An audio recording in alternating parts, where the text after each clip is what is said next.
to call this near conclusion to order.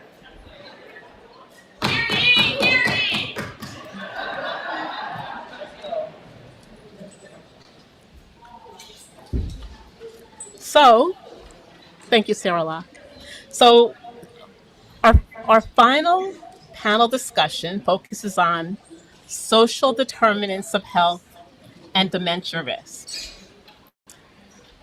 Wayne and I are moderating. We don't have that much to say, and I'm really happy and thrilled that we have the panelists whose names I won't even read to you because you can read them, and I'd rather just get them talking.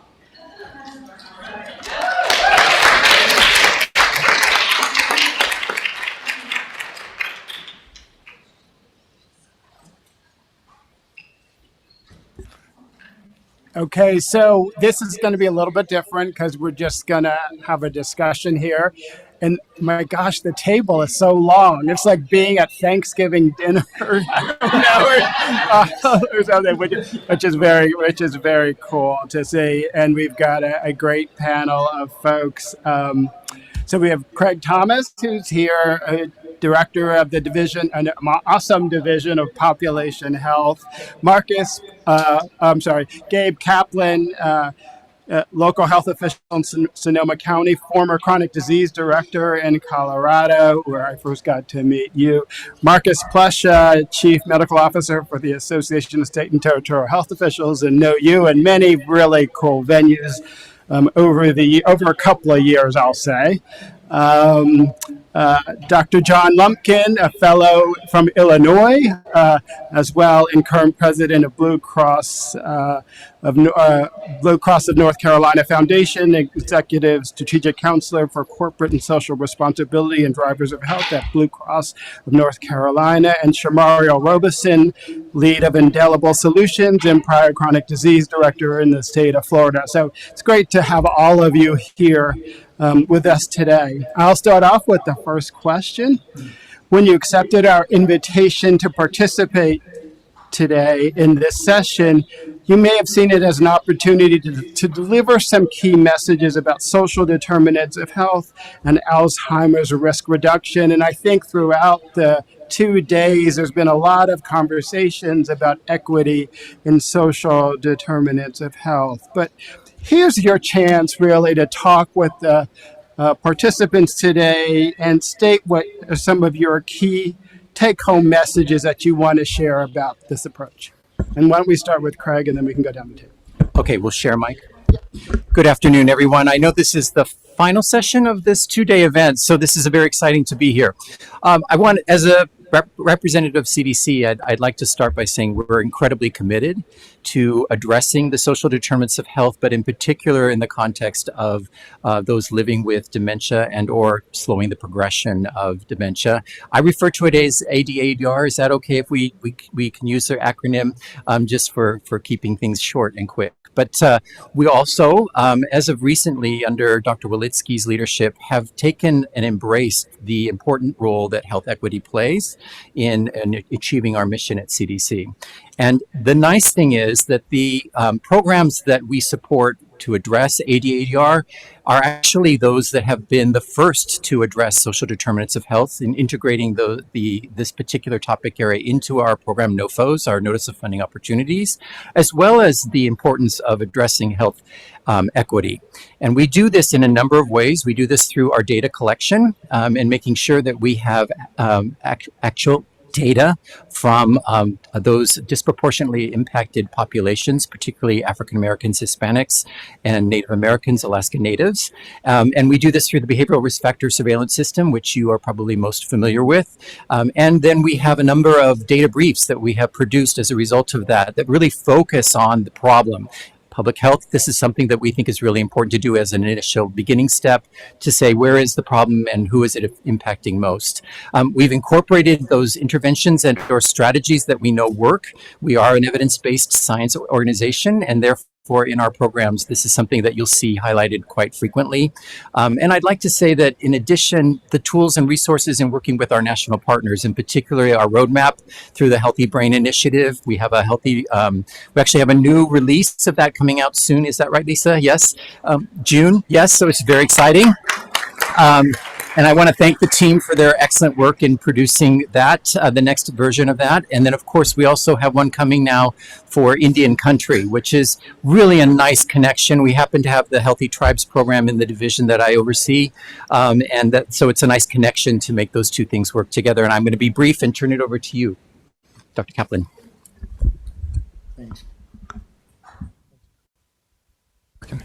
Thanks, Craig.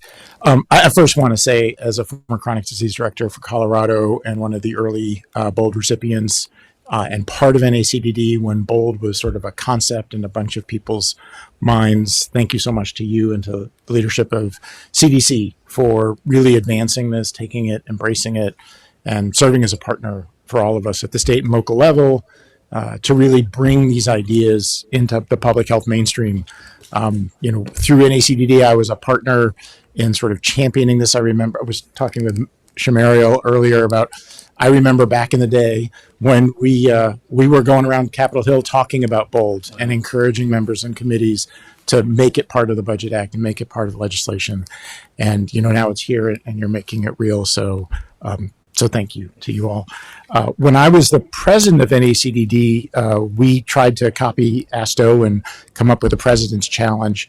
And my president's challenge, as I articulated it, was, we spent 15 years talking about the social determinants of health. So for those of us in chronic disease who are very often focused on secondary and tertiary prevention strategies, what the heck can we do about the social determinants of health, and how do we even do this work?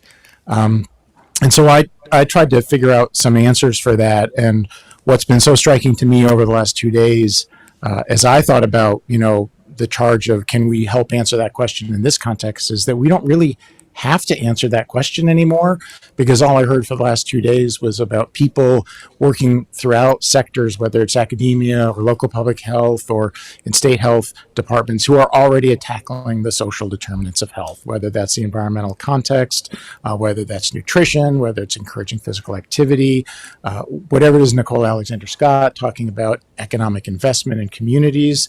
It's all here. So what can I add? I don't think I can add a whole lot, but what I can talk about is the changed political climate. When I was talking about these issues in 2019, in 2018, it was a different situation. Public health was enthusiastic. There was a lot of recognition of the importance of all of this.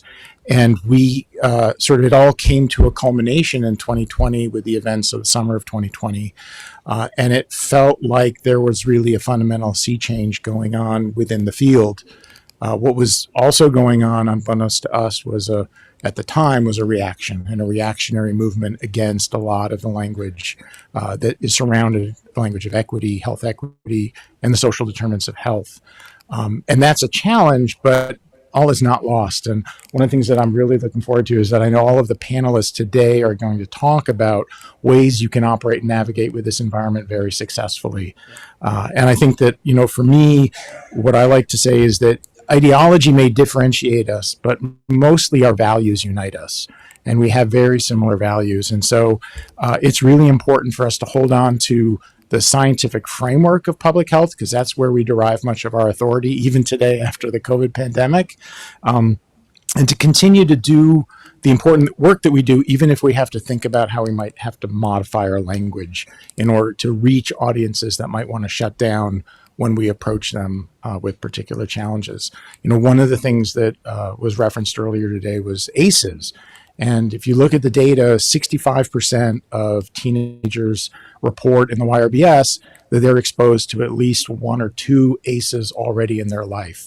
So this is not something that's like limited to particular populations. It's pervasive, and it's part of the fabric of Western industrialized life. And so when you are doing this work, you may focus on particular communities and populations, but you're really talking about doing this work for all of us and for changing the fabric of life for everyone, so that life is better at all levels, not just in particular places. So with that, I'll pass it to you, Marcus. Great, thank you very much. I'd like to kind of continue on that theme. When I was sort of the first question of, what's your top message? I think this idea that we have the tools now to begin to really address social determinants of health and public health, and I think that's very, very important. And Gabe just spoke to some of the areas that we frequently work on in state and local health departments around sort of policy and environmental and systems change. But the thing I wanted to take a minute to hit on is a project that we've been working on. I know Karen Hacker was here this morning, and she's provided a lot of leadership around social determinants of health. And this is a project that the Chronic Disease Center funded, and ASTO and NACHO collaborated on. I know Peter Holtgrave is out there in the audience. There he is. So we've been working very closely on this project. And so, in addition to kind of the policy and advocacy approaches to social determinants, what I thought was interesting about this is we had a look at some of the grassroots approaches, some of the community-based approaches. And we did a project where we found and recruited just over 40 multi-sector community coalitions that had been working on social determinants of health for a significant period of time. And then we hired a contractor to really look at what kind of outcomes those multi-sector coalitions were seeing. And that's the part that was really exciting. Many of us have worked with multi-sector coalitions. A lot of these projects that we looked at were part of the CDC's REACH project, Racial and Ethnic Approaches to Community Health. I mentioned that because that's a project that Wayne Giles helped start.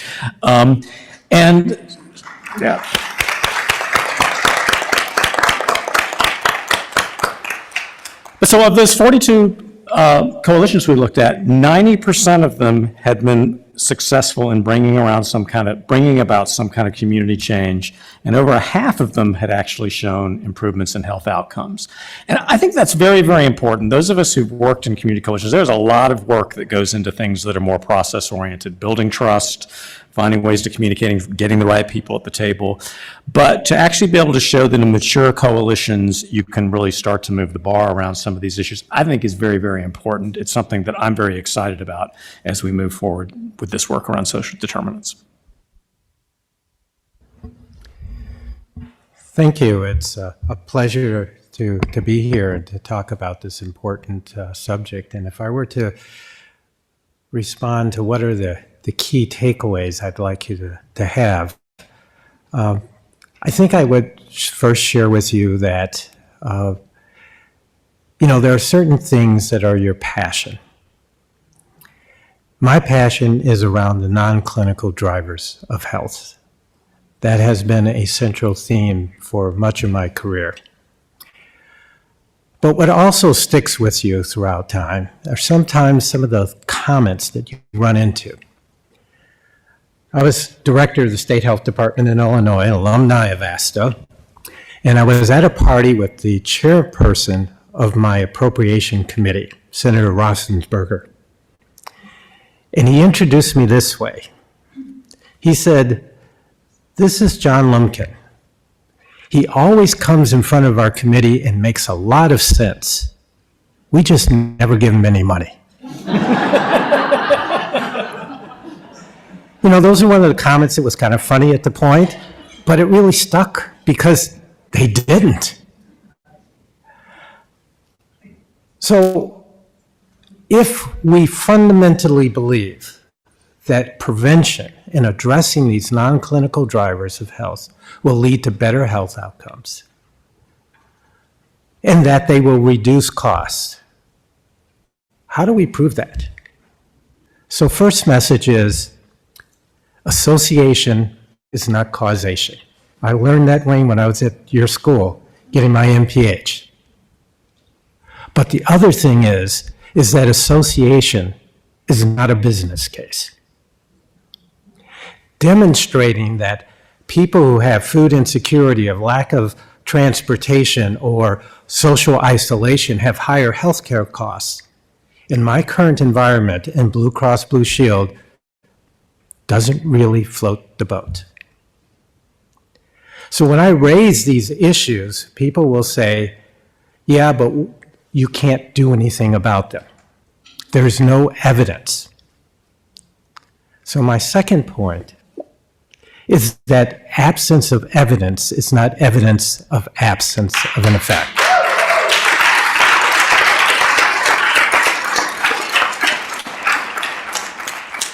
And what my unit at Blue Cross Blue Shield is involved with is building the business case. And I think we need to get to the point where, as we're seeing this movement in health insurance towards value-based purchasing, value-based arrangements, that addressing non-clinical drivers of health is part of that value equation.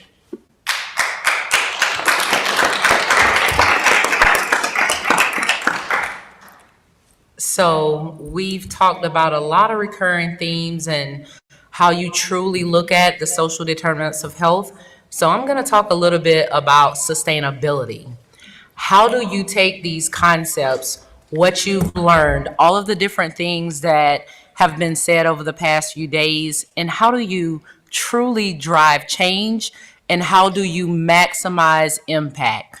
Because we've done a lot of different case studies, a lot of different pilots, but what has to be done is, even if this funding goes away, even if a person changes from a position, these things should be sustainable.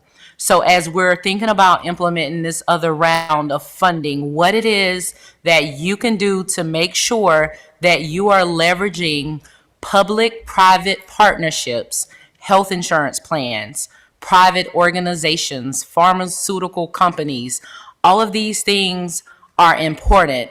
So when you talk about where people live, work, play, worship, all of these things, are all of these players truly at the table? So if I'm giving you key take-home messages every time you're implementing strategies around social determinants of health, you should be asking yourself, if I wasn't in this position, if we didn't have this funding, would other people that are vested in this community, in this state, would they be doing this work? And how can we ensure with this funding that we're leveraging those partnerships to make sure that those social determinants are being addressed? One thing that we talked about in between sessions is that a lot of the drivers of brain health is all across the chronic disease programs, right? So internally, we should be talking to the diabetes program, the heart disease program.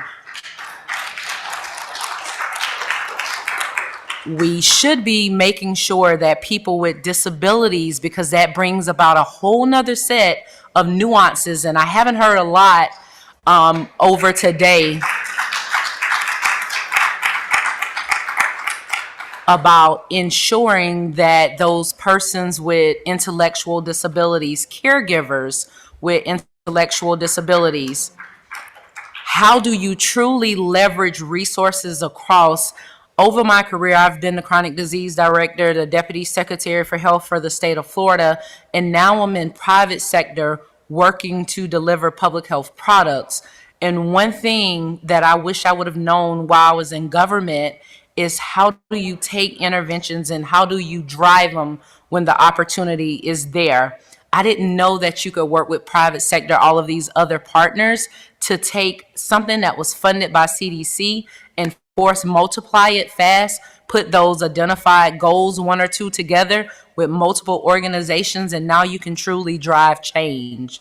So I'm tasking you with, as you go back, to truly take a look at every resource, every organization, entity that's in your direct path or not, and figure out, how do you embed this work so deep with the social determinants of health that even if funding were gone, you were gone, that you could still impact the drivers of population health.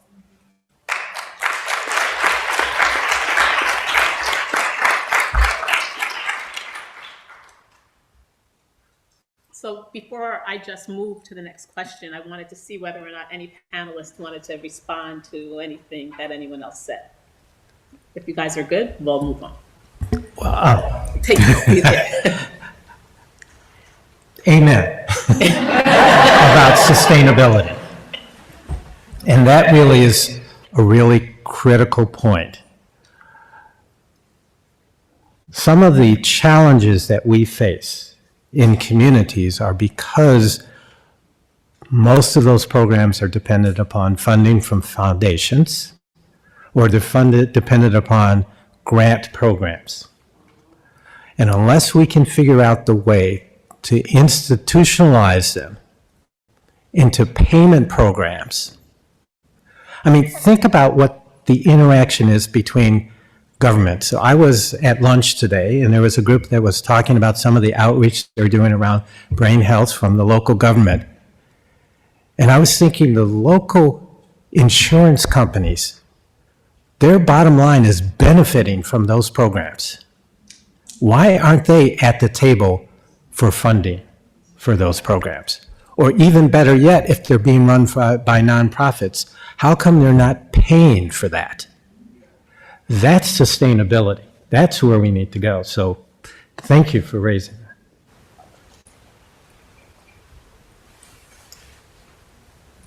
Okay, John.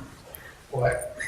I think you might want to answer this first. So what I'll ask you to do is assign it to someone else, and then one of you respond.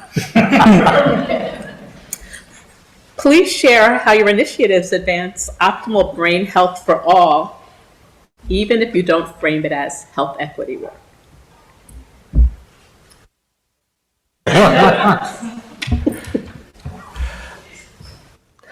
Okay, since I'm being called out, I'll start off.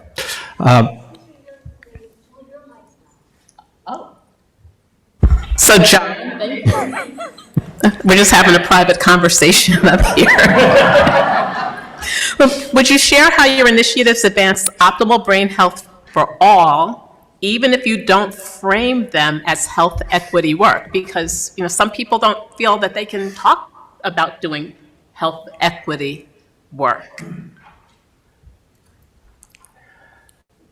So, based upon work by the Robert Wood Johnson Foundation, in many communities of which many are in North Carolina, health equity is a term that is a non-starter.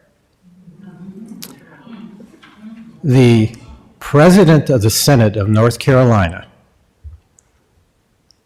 which is a veto-proof Senate,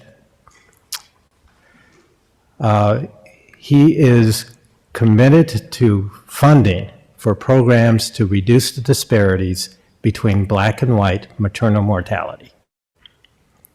And if an advocate is in his office and says, yes, this is important to address health equity, he will kick that person out of their office. If we can't figure out how to talk to large segments of the population, and especially in my state of North Carolina, we cannot get our message across. We don't necessarily say health equity, but we say that everyone has a fair opportunity to be as healthy as possible. And if you Google that, you will find the Robert Wood Johnson Foundation definition of health equity. Words matter. So as we are addressing the non-clinical drivers of health, which we talk about in North Carolina, because we've done polling work, and social determinants of health does not poll well in conservative communities. But in a polling that we did with the Medical Society and the Health Initiative, drivers of health is a term that people will identify with and understand. Social determinant, those are, see, it even made that phone respond. So having said that, at Blue Cross in North Carolina, we're now creating the evidence base to make the business case to implement in programs interventions related to food insecurity, social isolation, falls prevention, transportation.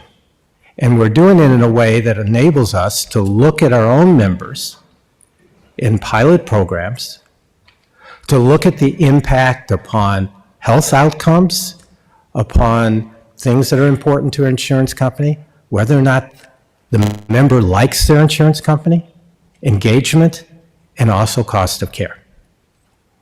And we are finding with food interventions that we can reduce the cost of care and improve health outcomes.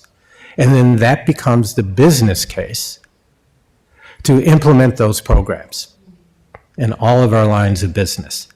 And I think we need to take a very strong approach with, Greg, perhaps in government support, to create that evidence base that then allows us to roll those into value-based purchase arrangements and to make them sustainable. And that creates an environment where people who have barriers to good health, lack of transportation, lack of access to healthy food, living in a food desert, actually have a fair opportunity to be as healthy as possible. I'm wondering if others want to comment. I mean, several of you have experiences in state or local health departments about sort of how you frame some of these issues, either on social determinants of health or health equity. I'm happy to jump in. I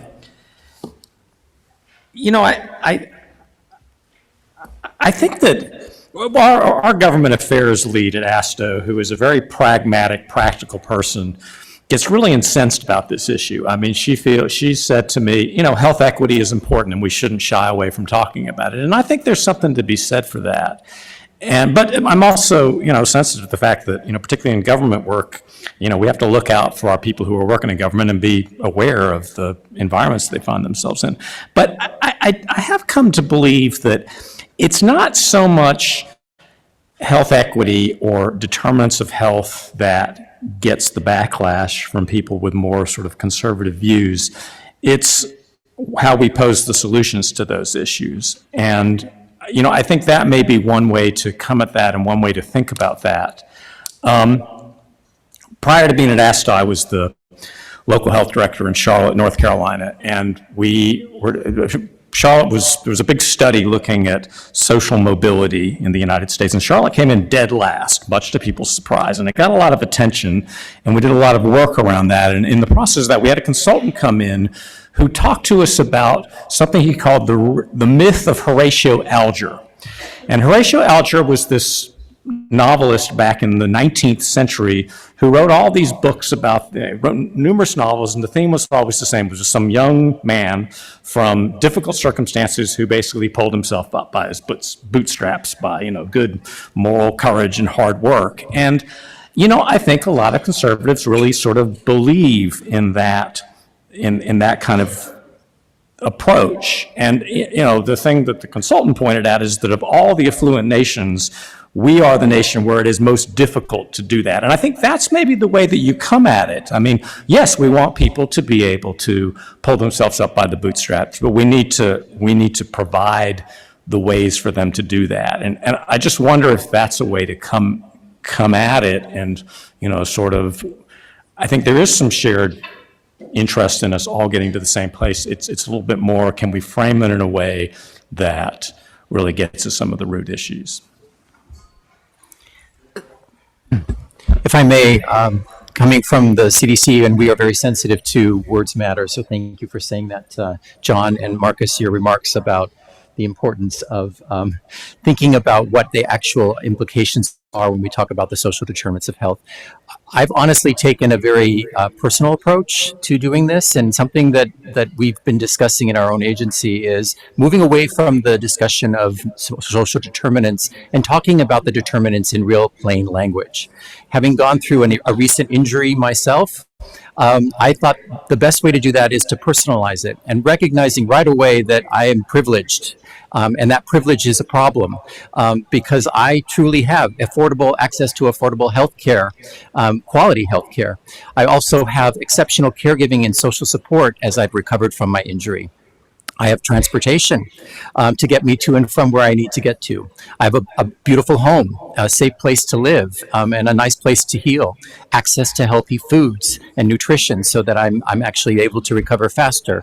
I have a list, physical activity opportunities, walking my dogs in a very safe, well-lit park. These are things that I take for granted that the majority of people don't have access to. And to me, that is the message that we need to send on a much more personal level to our decision makers, to those that are actually concerned about this, because they can relate in a much more meaningful way to those personal stories and anecdotes. So just from that perspective, I'm speaking more from a citizen perspective than I am maybe from a federal perspective. But saying what we're talking about and making it in plain language is absolutely critical. So, just to talk about how you talk about health equity, what you do. I said it before, I was previously the deputy secretary in Florida. So, there was, before public health equity concepts was a thing. Growing up, I grew up in a very rural county, less than 1,000 people. My mom was a public health nurse. And I remember when I first, completed my doctorate in public health, MPH, and I was saying, Mom, all of this stuff about health equity. She said, sweetheart, listen, we were doing health equity work before you ever had a term that was called health equity. And those words, based on the current climate, have really resonated with me. So it's the so what. It's the what do you do now? It's the how do you still have a seat at the table? Because in certain situations, if you push forward, if you argue with people about health equity concepts, you can't do the public health work. So my words to you is just do it. Just work. Just do public health work, right? And in public health work, like currently in my work, I'm working on programs that address housing, homelessness, internet access, all of these things. And a lot of the things that we don't talk about in public health is other federal funding sources. So when you look at the U.S. Department of Treasury, all of the funding around housing, around rental assistance, those are things that address the social determinants of health. When they released that funding, housing assistance fund last year, that was there for mortgage assistance. For example, in Florida, that was over $600 million, where each family could receive up to $50,000 for housing mortgage assistance, light bill assistance, water assistance. These are also legacy programs that have been around for a very long time. And if we were truly leveraging resources to address social determinants of health, to advance health equity in public health, we'd be using those same drivers, right? Those same mechanisms. When we're contracted now, I had a portion of outreach throughout the state to get this message about mortgage assistance to the most vulnerable populations. And I use public health systems. I went back to those people, those community-based organizations, those minority health liaisons. They said, Shamario, how did you get the message out so fast? I just used existing public health networks and gave them the most vulnerable populations are there at federally qualified health centers, are there at health departments, or WIC participants, right? USDA is another driver that addressed food insecurities and have for over 30, 40 years. So with that being said, making sure that the work that we're doing now, it was addressing the social determinants of health a long time ago. We were addressing health equity a long time ago without framing it and talking about it in that way. So what we have to do, if it's not an accepted term, is you have to look at the mission, the policy, the state laws, the federal laws around addressing these things, and you have to just do it. And you don't have to frame it as health equity if that's not allowed. If it is allowed, great. But if it's not, just do the public health work.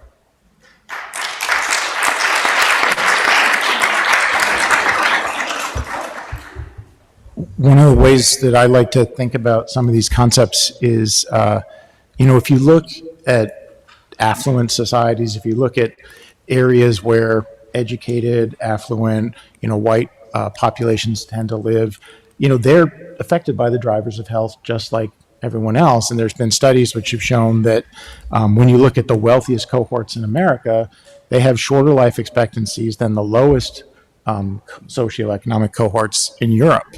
And so, we are all affected by sort of the fabric of the life and the society and the world that we have created, or that we have allowed, the economy and the polity to sort of create around us.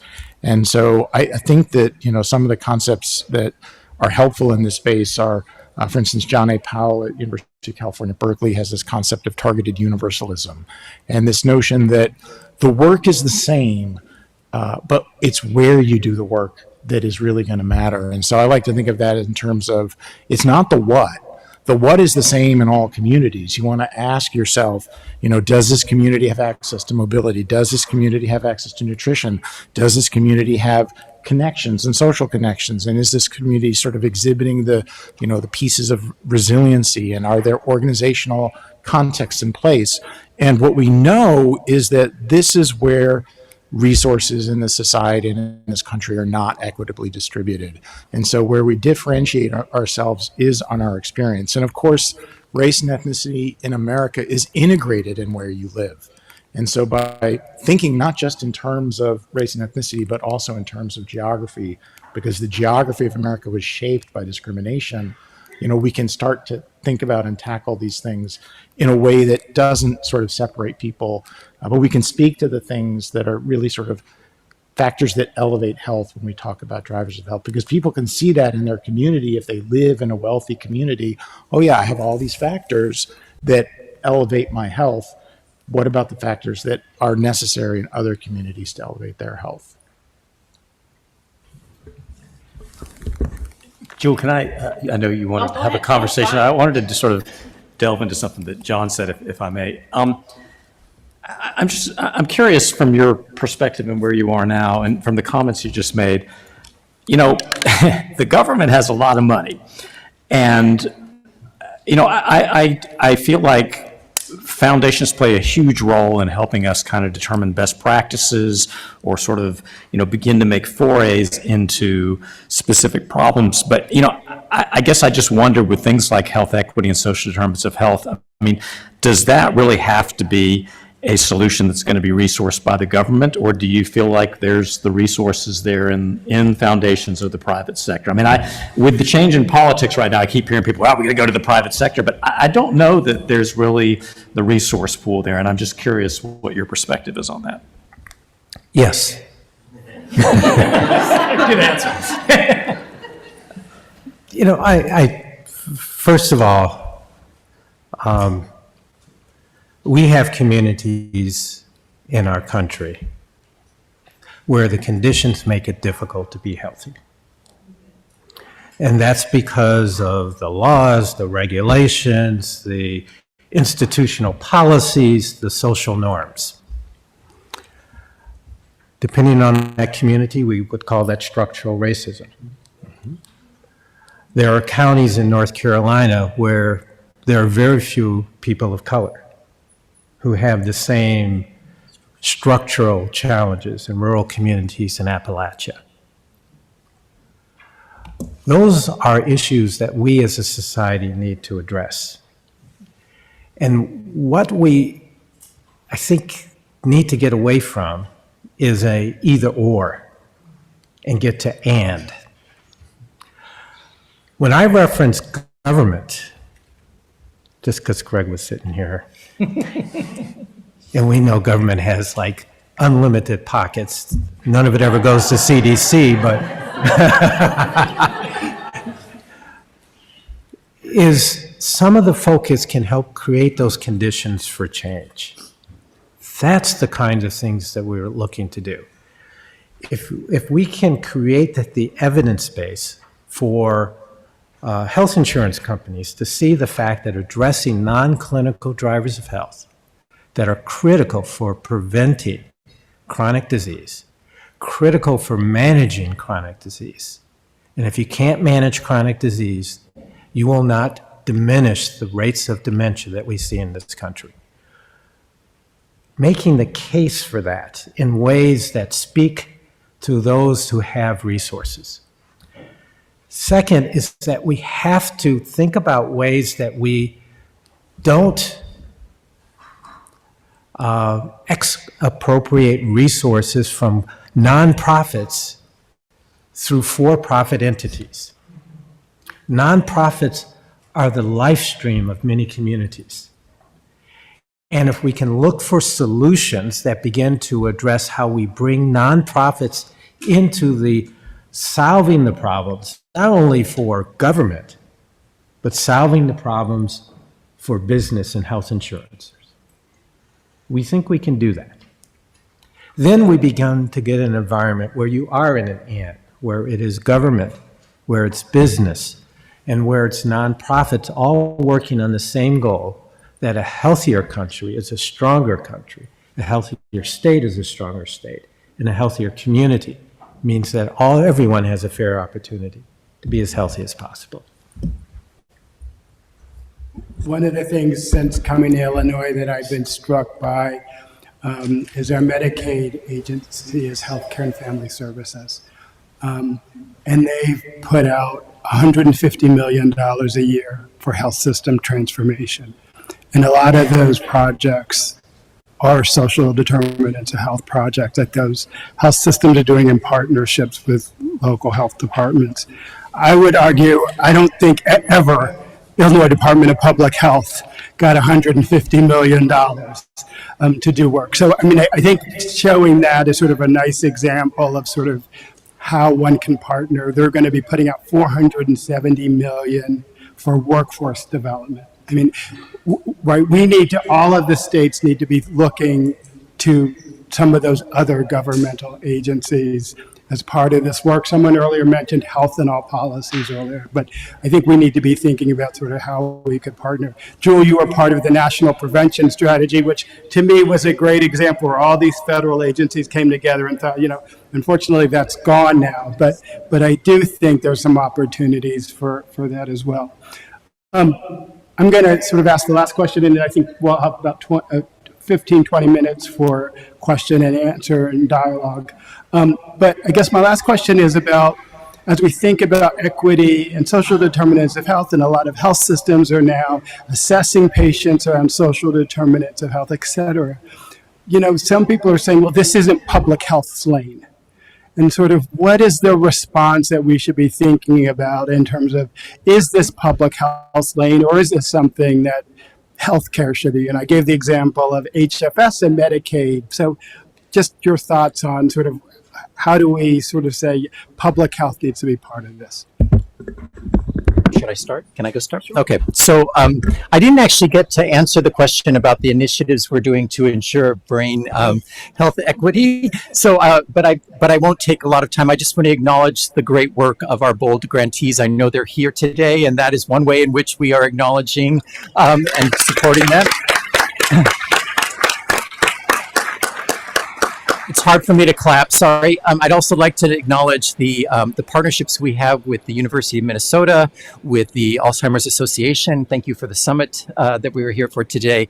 And of course for the New York NUIC for their work on risk reduction and, for their work on early diagnosis and screening, because those are all critical for us to address brain health equity, which is how I like to phrase this. But all that to say, I would like to start by saying this is public health's lane. I have not been a health official. I've never worked as a health official, but I've been around a lot of them. And I certainly know and feel very comfortable working in the field of public health, recognizing that we've been doing social determinants of health for decades. One of the things that we do very well is that we are a data source. And one of the things that CDC can offer is data on the prevalence of these issues, including the prevalence of social needs. I'm very excited. BRFSS this year was the first national surveillance system to collect data on social needs. So much like our Medicaid and Medicare partners, we are in the healthcare sector, we are also collecting from a population health perspective data on social needs. Those data will be publicly available to you all starting in end of August, early September. You know this schedule very well when the BRFSS is releasing its data. So we're very excited about that. Already looking at some of the preliminary data, it's very clear that these all work in synergistic ways to our disadvantage. And in such a way that we really do need to be thinking more holistically about how we even approach chronic disease prevention. We are very siloed, even though we try our best to partner. But a person can come to the table with multiple chronic conditions, and obviously going multiple places to get those particular conditions addressed is inefficient and not working. So that's one way in which public health plays a role. We provide data. We also have a tremendous depth in our ability to convene and partner.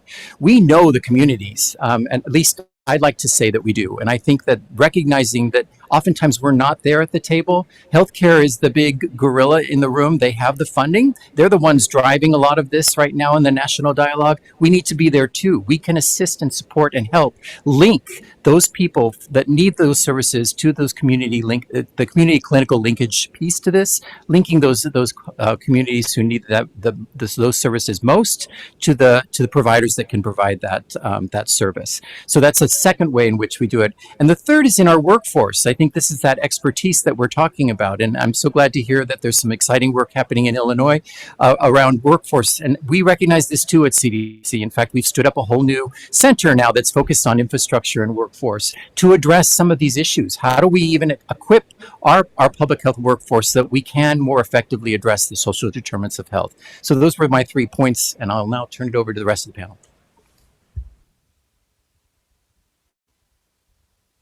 So one of the concepts when I was in Colorado in the chronic disease section that we imported, some might say stole, but imported from our colleagues in the area of injury and behavioral health was this concept of shared risk and protective factors.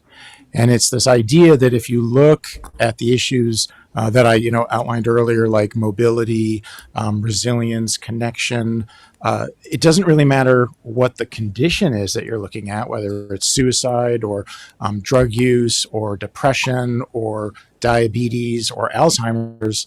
They go back upstream to these shared risk and protective factors and common experiences that people have.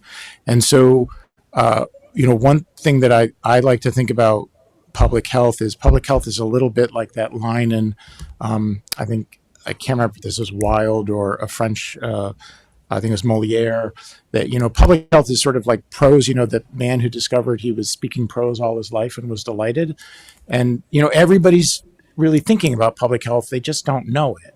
And, in public health, it's very important that we all have this sense of pride, of ownership of our field. We feel professional.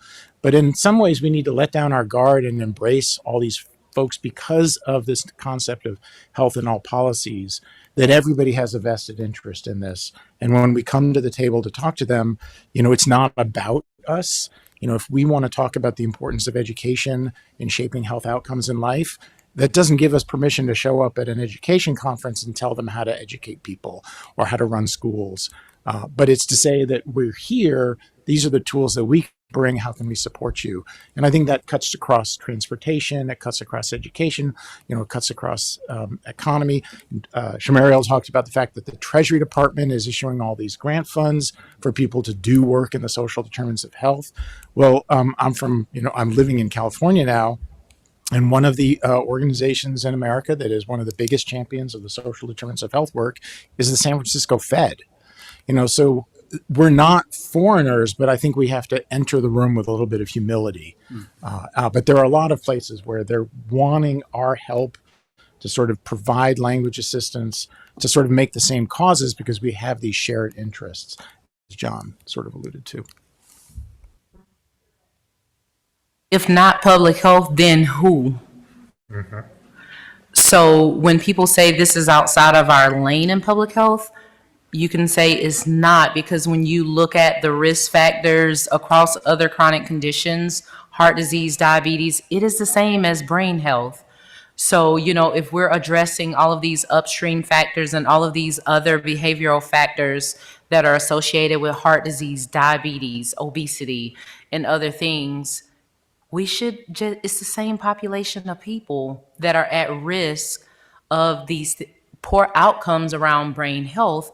So it is important that we let people know that we are in our lane, that we can maximize the impact of funds when we touch these other chronic conditions and when we do this preventative work, that we're also including brain health in the conversation. We are about population health, not one disease, not one risk factor. We look at the life course, we look over the lifespan, and if we truly want to optimize health outcomes by addressing these upstream factors, then it is public health's job to do it. So when people ask that question, we say, yes, this is truly a public health issue.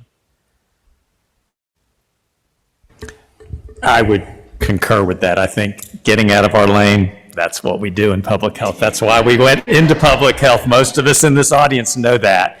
And, we've started to look at this a little bit, though, in our work with leadership at ASTO, around this issue of public health leaders having authority and public health leaders having influence.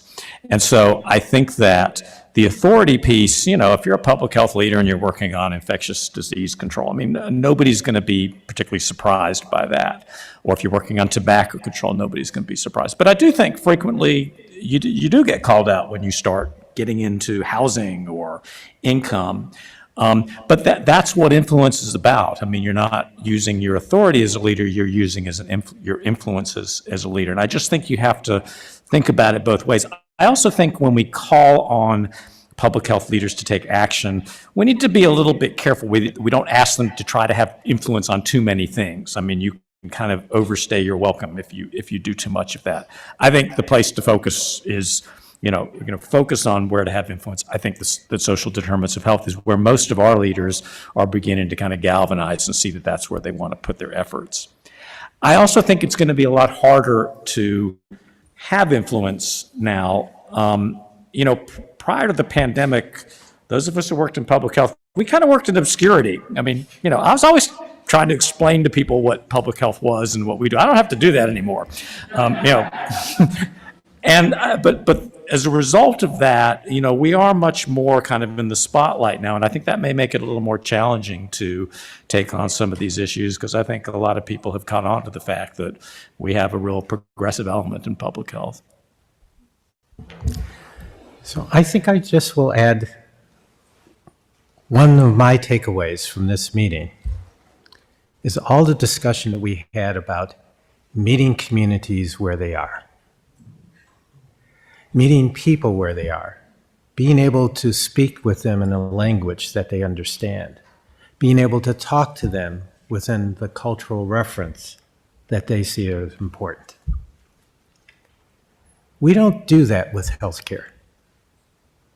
We tend to say, you need to understand public health for us to be able to partner. So this is public health slang. And our challenge is to figure out how to speak in ways to our partners who we think ought to be there and are increasingly coming there. And when we don't speak to them early, and I'll just give an example, 2 examples. Number 1 is population health. We know what that means. They know what that means, and it's not the same thing. And it's, they're talking about panel health or they're talking about care management. But the same thing is happening to social determinants of health. And so we need to find a common language. And that's the reason why I always talk about an individual's social needs and a community's drivers of health, or the social determinants of health in a community. And we can begin to find common language. So to answer your question, is it healthcare's role or healthcare's lane, or is it public health's lane? The answer is yes. And we just need to figure out how to work together because we do have the same goals.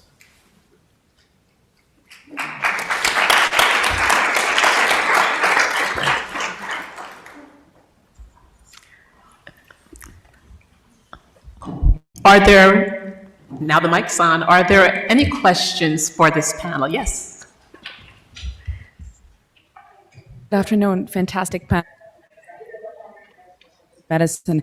I don't know if there's an answer for this, but of course, I would love to hear from the entire panel. We talked about, and Dr. Robertson, you talked about, and throughout the two-day summit, about the determinants of health that are common across various chronic conditions. But funding from CDC, with all due respect, is siloed, it's disease-based. And I think even at the state level, you're having some similar challenges. And so with the reorganization that's happening, with paradigm shift towards equity or whatever the appropriate term is. I would love to hear from the panel about how do you wrestle with that challenge, whether it's the private sector, whether it's state health department, whether it's federal government. How do we maximize economies of scale? How do we utilize the funds to address the social determinants of health without, violating any laws in terms of like the funding restrictions? I know it's not an easy question to answer, but I'm just throwing it out there.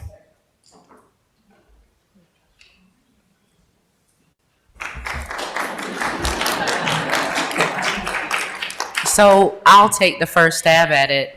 So when for FAB accreditation and other things, you have state health improvement plans, you have community health improvement plans, you have those state health assessments, you have community health assessments.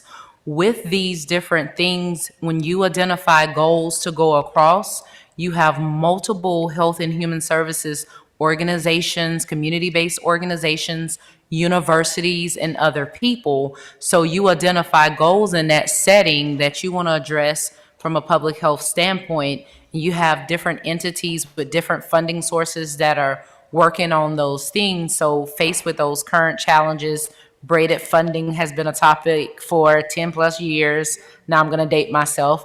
But with that being said, when you have those overarching state plans to address these things, you're not saying that you're limited by funding. So I think taking that same approach of having those shared goals and understanding who can do what with their funding pot and meet those requirements of state and federal government, but also working on a shared goal. We have a template and a platform for doing that. So we just take that and continue to be streamlined on those shared goals and work towards it, even though we understand that you have to keep those funding sources separate.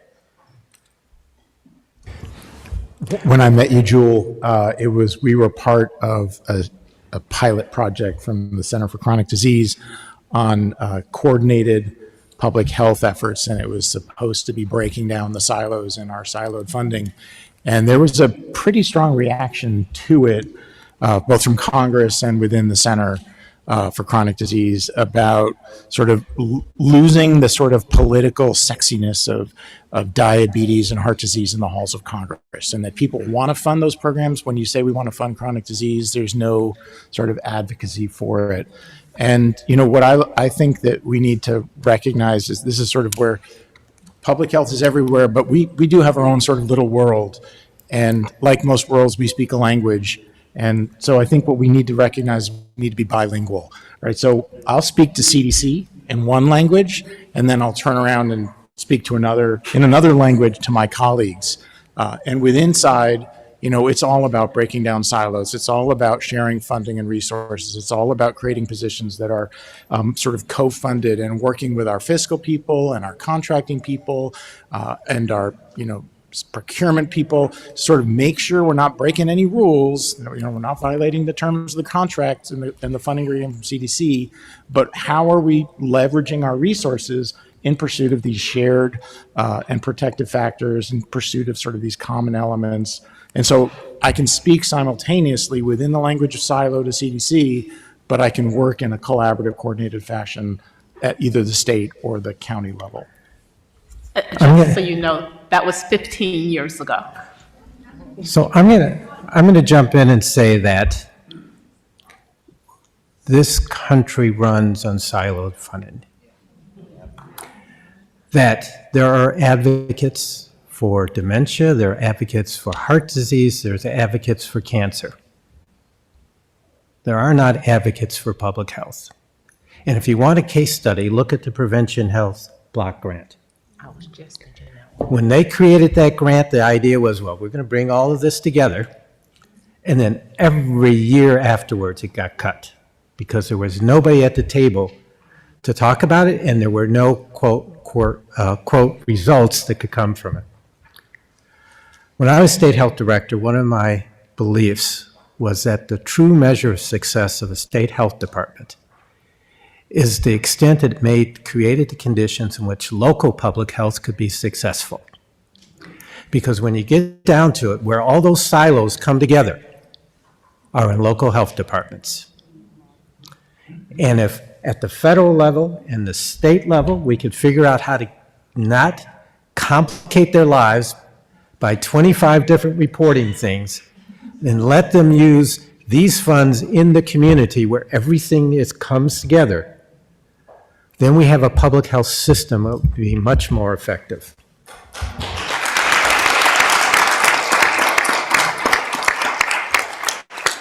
Actually, can I say something very briefly to that? This issue of the way forward, and I will be brief. I do think, though, we really need to look internally on this. We do have money for workforce development. Are we going to continue to hire a lot of public health professionals? We're all professionals in this room. Or now that we have some more resources, are we really going to do things like hire community health workers and fund community-based organizations? That's a question for us internally. And I can tell you from my vantage point, that is not what's happening in state and local health departments. We're hiring professionals because that's what we do. It's time to give that some second thought. And we also have all this money for data modernization. Are we going to finally measure race and ethnicity? We rolled out a COVID vaccination program. We were worried about equity, and when the summer came, we didn't really know who was getting vaccinated. We didn't know what people's race and ethnicity were. And that, it's a little hard to really believe we're serious about this when we can't get those kind of things right. And, we do have the money to address that, but I think it's going to be our own sort of leadership and choice about how we use that. Why don't we go to the other mic? Yep. Good. Yeah, so I just wanted to respond to a comment that Dr. Lumpkin made about the absence of evidence not being evidence of absence. And forgive me, maybe everyone in here has already heard about the Healthy Opportunities pilot that Medicaid is doing in North Carolina. First comprehensive program to implement evidence-based non-medical these drivers of health. And UNC Chapel Hill SHIPS Research Center was contracting to do the evaluation. And so that will hopefully provide us with quite a bit of evidence for this work. So that's it. Hopefully.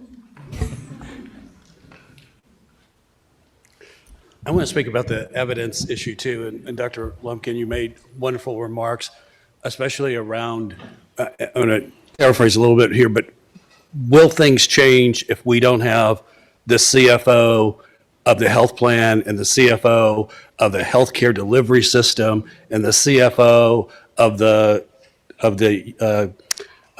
not-for-profits all working together? And you never see that group of people in one room like we are today. So, I just applaud you for pushing it, saying we have to look at building partners, not just in the community. We need to look within the professional delivery units and put as much effort building those partnerships. So, thank you for emphasizing that. On the issue of evidence. Can I just add one other thing? Public health has to be in that room too. Certainly. If not the convener. So, I do think evidence is going to be important for a couple of reasons. But I think the building of the evidence, we need to be more creative about and have entities like CDC and NIH push forward methodologies in which you can do single group designs that will hold up in strong evidence. Around the issue of nutrition, Meals on Wheels does great work, and we've tried to do some evidence, some research with them, but they don't want to have a waiting list. They don't want to have a randomized control group. So we can go large data sets and piece things together, but you never get the RCT that you can take and put in front of people and get them to change the way they make policy. So I think we have to look at how do we have stronger methods for single-arm studies that give us the evidence to make the health plan and the healthcare provider agree to provide services. Otherwise, I think we lose out to Rybelsus. Look how, that drug came on the market and you've got patients knocking down doors to get it. Payers will pay for it, providers will prescribe it, and everybody's happy. We've got to find a public health approach that will have those same kind of levers to get people to work together. I think we'll let this be the last question. If you could be quick, thanks. Yes. Hi. So we heard earlier today that politics is, all through public health. And one of the things, I was having a conversation earlier today, and we were talking about just that representation, right? And many of you already spoke on it, having that representation, people coming to the table. Well, what is your suggestion, or how do you navigate when, so it's kind of two parts. One, you invite the individuals to the table and there's that distrust. They distrust the government. They don't want to, come to the table because they don't feel that the funding that is being used, as far as the data, that the funding is being used for the communities that we're, utilizing as far as the data to get the funding. But then also when you do bring a lot of those entities to the table, they have different goals and different visions. So then there's kind of like headbutting. So how do you suggest that we navigate through that, especially in communities or in states where, it's a little more polarizing as far as public health? I think you have to take the time to try to work through that. I don't know that there's, people have good reason to be distrustful. I think we understand that. And, they're just not going to just come to the table with folks that don't even know and immediately move forward. And so one of the reasons that I started out with talking about this project we did with CDC, looking at the work of multi-sectoral community coalitions, is that those are coalitions that spent a lot of time going through that process, and they got there and they built the trust. And they still have to work on that every time they come together, but they did ultimately get to a place where they could start to accomplish things. And I think it's very powerful that they are, some of these more mature coalitions are now showing how much it's worth the investment, because you can get the payback. And I think when you talk about communities and mistrust and all of those deep-rooted things, you really have to ask yourself, have you truly invited the community to the conversation? And if you've invited them to the conversation, did you listen to what they said? Did you apply it? Did you work with them? Or did you say stuff to them, right? So you have to ask yourself those internal hard conversations as state leaders and county health department leaders. When was the last time you went to their event? When did you support what they were doing? When you sat in a room and you made a state strategic plan, were they a part of the conversation? And if they were, do they actually work for you? Right? I had a conversation earlier. I'm the board chair of a local homelessness family coalition that houses homeless families.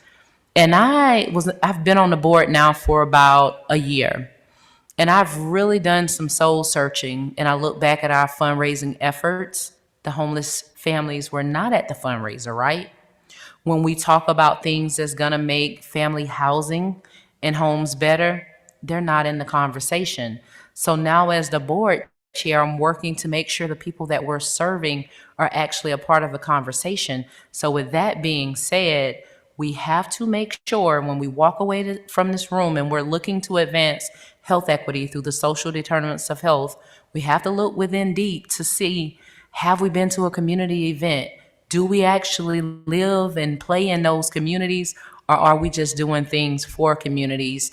And once you realize and you answer that question, when I was the chronic disease director of Florida, and I had people running heart disease programs, diabetes programs, I made it, a part of their performance expectations. You have to go to the communities that you serve.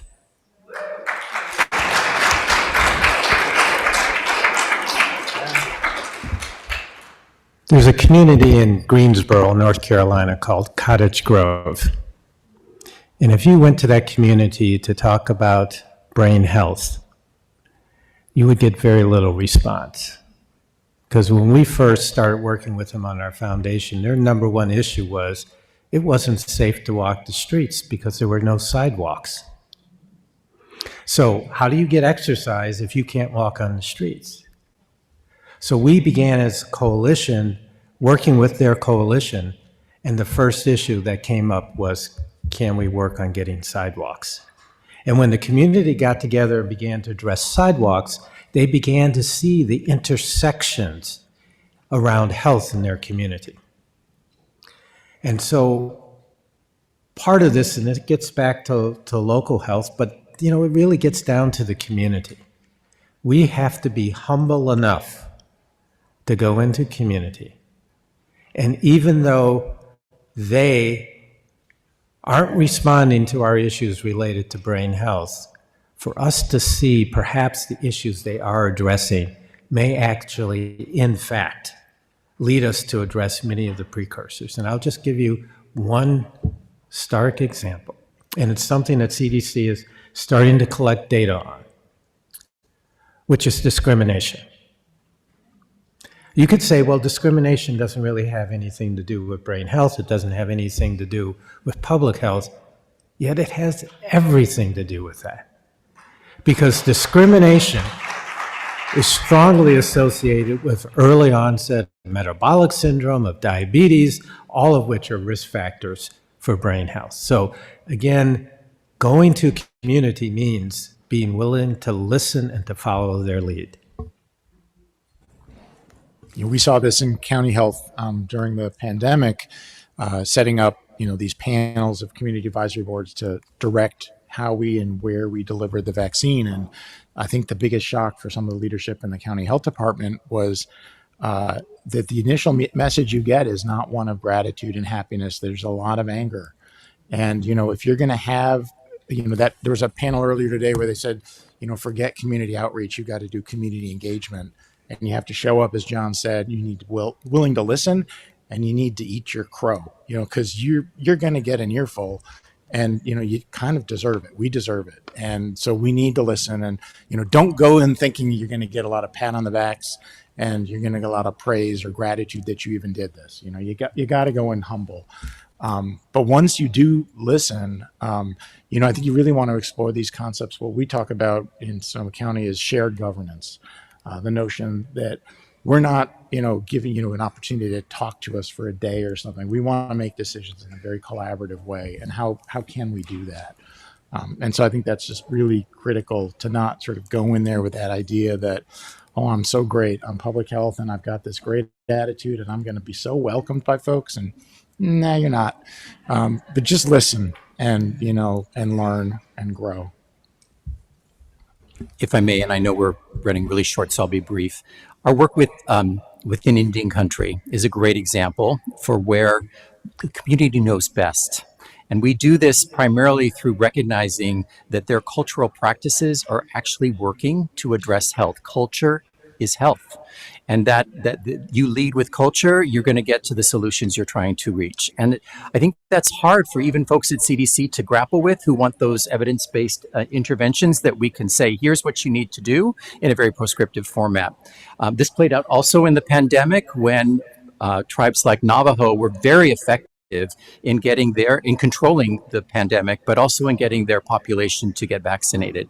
Not an easy thing to do among Indian, Native Americans, and Alaska Natives. So there's lots of examples of where the communities actually know much better than we do, and we're here to listen and learn, elevate the work, and amplify that work.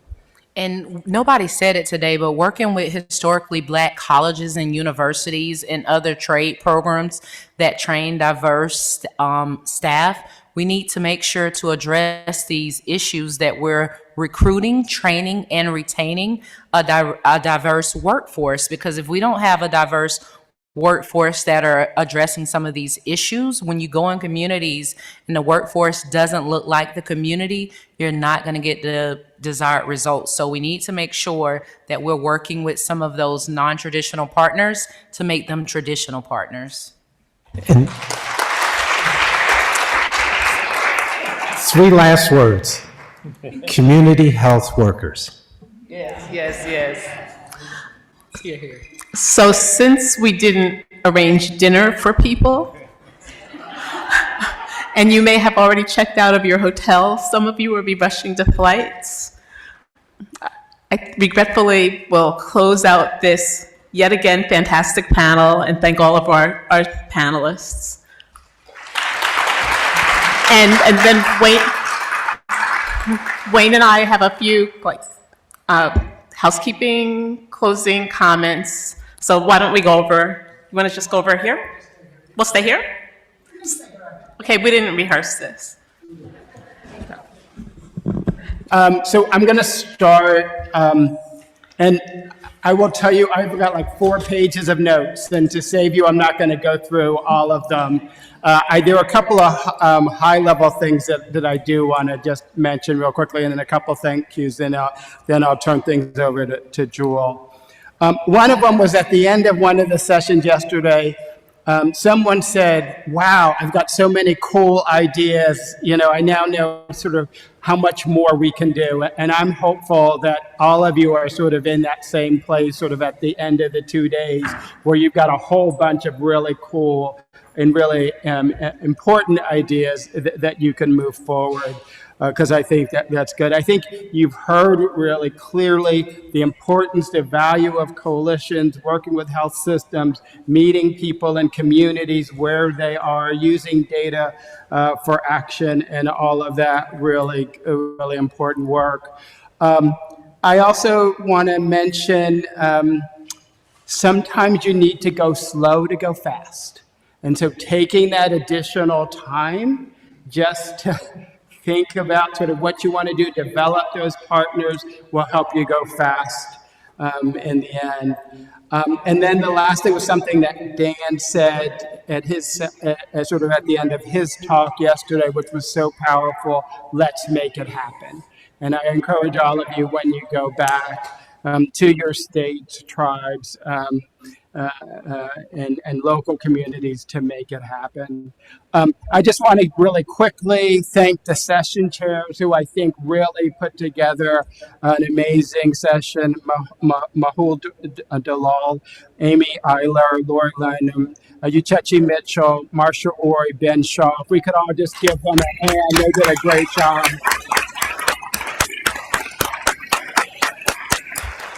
I also want to thank our CDC colleagues for doing such great work. Craig, of course, here, Lisa McGuire, Lisa Gabarino, Heidi Holt, Tracy Stewart, all of the tech people. If we could, Chelsea Klein, the Alzheimer's Association, Matthew Baumgart, if we could all just give them a huge hand for putting on together.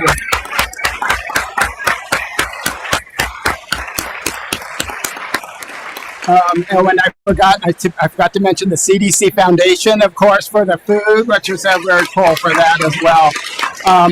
My final thank you is to the person who, when I was at CDC, was always my go-to person for whoever would Jewel. But it's really been awesome sort of to partner with you over the last several months. You're great to work with and sort of, you know, text and email back and forth. So it's just been a pleasure to work with you. And I'll turn things over to you.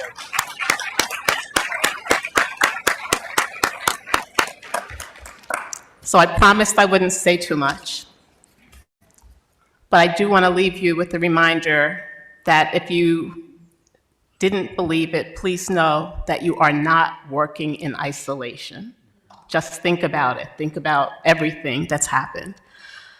I texted Nicole Alexander Scott, who presented yesterday, to let her know how much conversation there had been today about investing in communities during the session on community clinical linkages.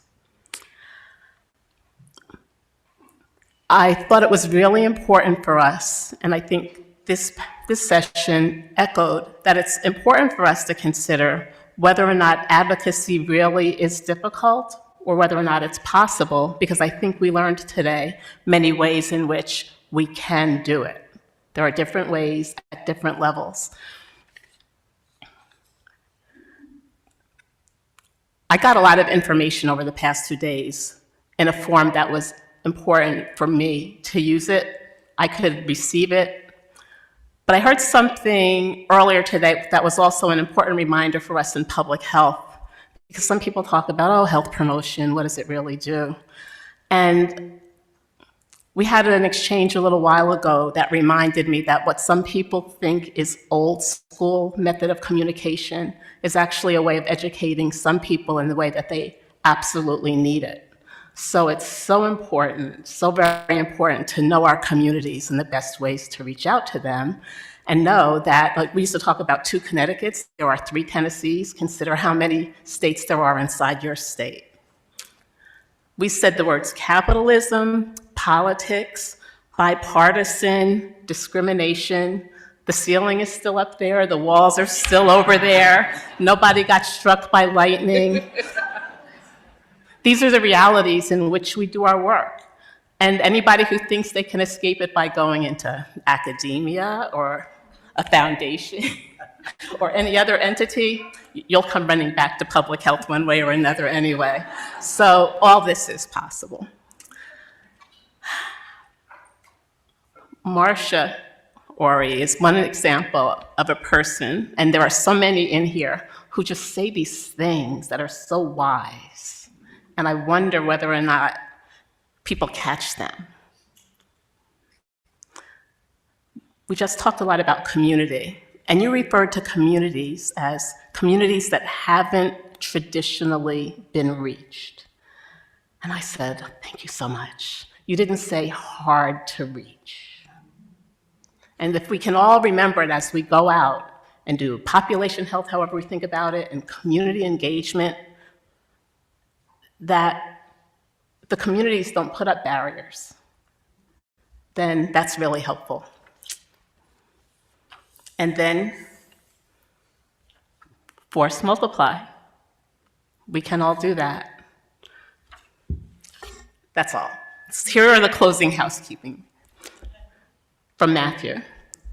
If you're a BOLD program grantee and are attending the grantees meeting tomorrow, keep your badge and bring it with you tomorrow. The meeting will be in Auditorium B3.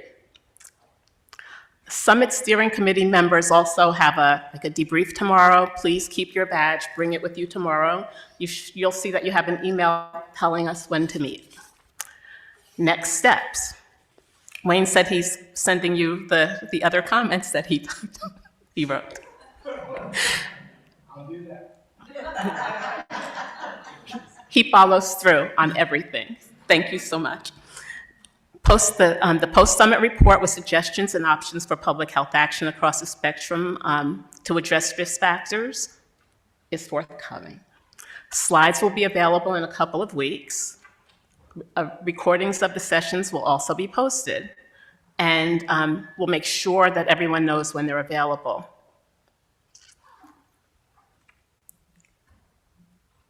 The next step is yours.